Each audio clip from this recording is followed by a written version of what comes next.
Assalamualaikum warahmatullahi wabarakatuh. Hai anak-anak bapak semua, apa kabar? Semoga hari ini sehat-sehat selalu. Amin. Baik anak-anakku semuanya, minggu kemarin kita sampai di mana pembelajaran kita? Baik, sekarang mohon anak-anakku semua periksa teman-temannya apakah sudah hadir semuanya. Alhamdulillah semuanya sudah hadir.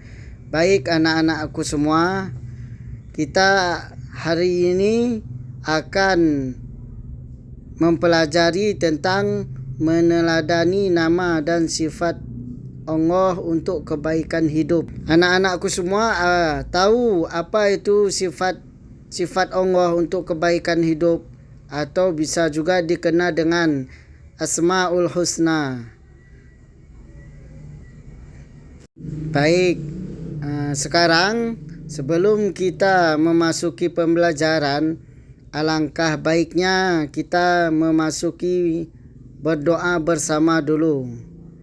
Bismillahirrahmanirrahim. Rabbi zidni ilman warzuqni fahman waj'alni minas salihin. Amin. Baik anak-anak aku semuanya, tahu nggak apa itu Asmaul Husna? Dan berapa jumlahnya? Dan apa arti keutamaannya dalam mempelajari Asmaul Husna tersebut?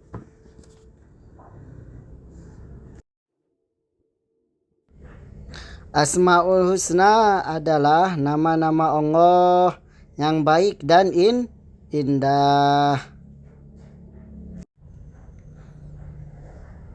Di dalam surah Al-A'raf ayat 10, walillahil asmaul husna fad'uhu biha wazarul ladina yulhiduna fi asma'ih sayujzauna ma kanu ya'malun. Artinya, Allah memiliki asmaul husna, nama-nama yang terbaik, maka bermohon kepadanya dengan menyebut asmaul husna itu, dan tinggalkanlah orang-orang yang menyalahkan nama-namanya. Mereka kelak akan mendapat balasan atas apa yang telah mereka kerjakan. Ini adalah dalil Asmaul Husna. Kemudian, mengenal Allah melalui Asmaul Husna. Yang pertama itu Al-Alim, yang kedua Al-Khabir, yang ketiga As-Sami, yang ketiga Al-Basir. Keempat ini nanti kita akan mempelajarinya bersama-sama. Baik anak-anak bapak semuanya, bapak akan membahas tentang Al-Alim. Al-Alim artinya Allah Maha mengetahui. Allah Subhanahu wa Ta'ala mengetahui segala sesuatu yang telah dan akan terjadi. Semuanya tidak luput dari pengetahuannya. Semua kejadian dalam setiap jalinan waktu berada dalam pengetahuannya. Tak seorang pun yang dapat bersembunyi.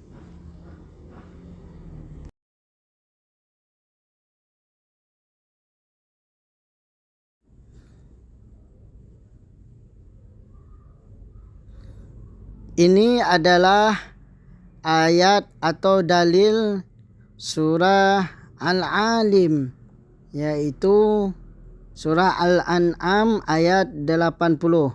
Wahajjahu qaumuhu qala atuhajjuni fillahi wa qad hadanu wa la atakhafu ma tusyrikuna bihi illa an yasha'a rabbi syai' wasi'a rabbi kulla syai'in ilma afala tatadzakkarun. Artinya, kaumnya membantah.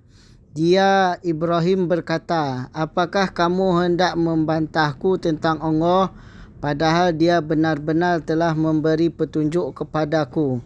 Aku tidak takut kepada yang kamu persekutukan dengan Dia, kecuali Tuhanku menghendaki sesuatu.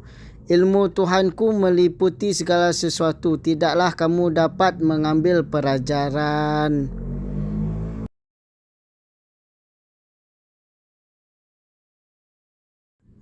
Ayat di atas menegaskan bahawa tidak ada sesuatu pun yang luput dari pengetahuan Allah Subhanahu wa taala.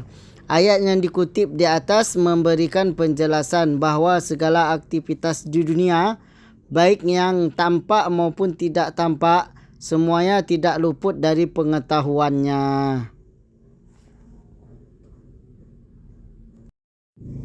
Adapun sifat yang kedua, Allah Maha memberitahu. Al-Khabir artinya Maha memberitahu. Al-Quran sebagai kalam Allah Subhanahu wa taala memberikan informasi kisah dan peristiwa orang-orang terdahulu. Melalui Al-Quran pula dapat diketahui bahawa peristiwa kiamat dan kehidupan akhirat diberikan gambaran informasi olehnya. Masih banyak lagi hal-hal yang telah diinformasikan olehnya, baik tampak maupun tidak tampak. Dalilnya, surah Al-Muluk ayat 14. Ala ya'lamu man khalaqa wa huwal latiful khabir. Apakah pantas Zat yang menciptakan itu tidak mengetahui, sedangkan Dia juga Maha halus lagi Maha mengetahui.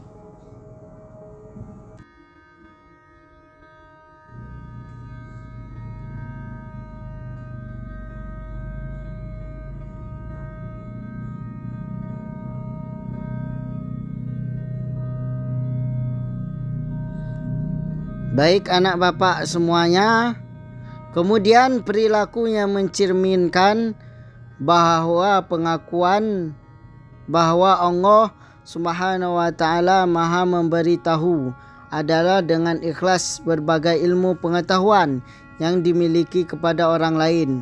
Selain itu, dengan menumbuhkan sikap muraqabah, iaitu perasaan senantiasa diawasi oleh Allah Subhanahu wa taala. Hal itu juga akan menumbuhkan mawas diri dan mempertimbangkan atas segala langkah yang ditempuh dalam gerak-geriknya. Kemudian sifat yang ketiga, As-Sami, artinya Maha mendengar. Allah Maha mendengar segala sesuatu yang ada di dalam alam semesta ini. Dalilnya Al-Quran surah Al-Baqarah ayat 137. Fa'in amanu bimithli ma amantum bihi faqad ihtadaw wa in tawallaw fa innama hum fi shiqaqin fasaya'fikahumullahu wa huwas sami'ul alim. Artinya, jika mereka telah mengimani apa yang kamu imani, sesungguhnya mereka telah mendapat petunjuk.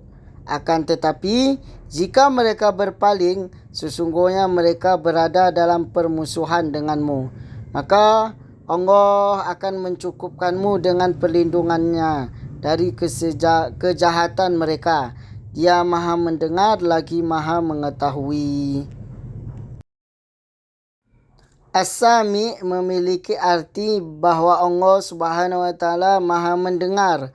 Suara apapun di alam semesta ini dapat terdengar olehnya. Tidak ada sesuatu pun atau suara pun yang tidak luput dari pendengarannya, meskipun suara itu pelan.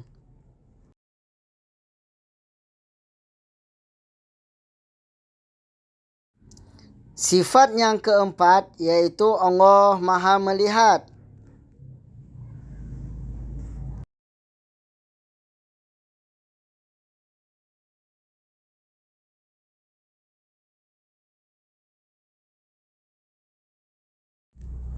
Dalilnya Al-Isra ayat 1.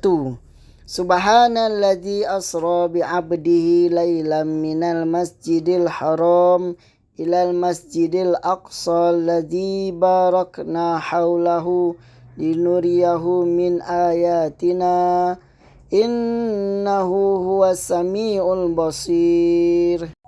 Artinya, Maha Suci Allah yang telah memperjalankan hambanya Nabi Muhammad pada malam hari dari Masjidil Haram ke Masjidil Aqsa yang telah kami berkahi sekelilingnya, agar kami memperlihatkan kepadanya sebagian tanda-tanda kebesaran kami. Sesungguhnya Dia Maha mendengar lagi Maha melihat.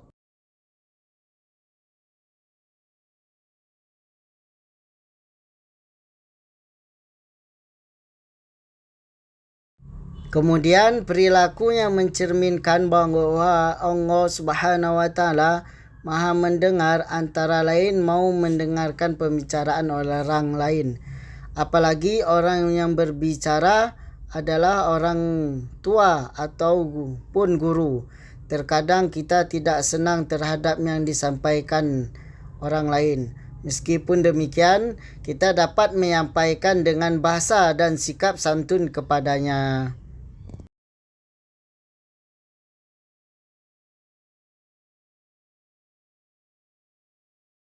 Hikmah beriman kepada Allah melalui Asmaul Husna. 1. Selalu mendapatkan pertolongan dari Allah Subhanahu Wa Taala. 2. Hati menjadi tenang dan tidak gelisah. 3. Sepanjang hidupnya tidak akan pernah merasa rugi. Sebaliknya, tanpa dibekali iman, sepanjang usianya diliputi kerugian. Baik anak-anak, cukup sekian. Sampai di sinilah pembelajaran kita. Bapak ucapkan terima kasih telah menonton materi pembelajaran ini.